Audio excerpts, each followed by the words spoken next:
Grabe na naman, ano kayo ah? I only know the name of this game is called One Minute with Sander. Minute with Sander. So basically the game is simple. Sander will throw a plastic ball to the audience, and whoever catches the ball gets to go up on stage and chat with Sander for a full minute. So there will be a timer behind us, 60, 59, 58. So it's a countdown. It will be a chance to ask Sander.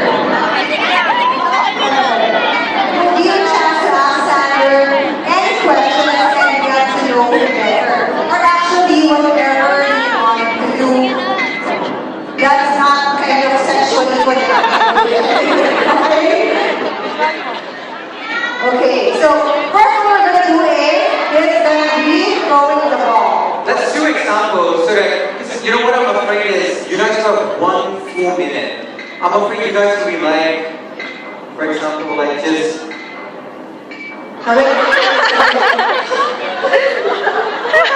so what happened is, if you get a ball, you're listening here, okay, 1 minute for me. Sander, what are you doing? I'm going to listen.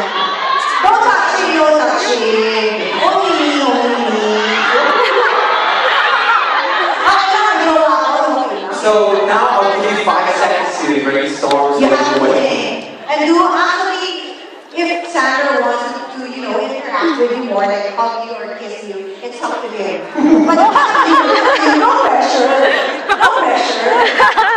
Yeah, so like you can ask me questions and then you remember you have only 1 minute. So if you spend 30 seconds, What is this?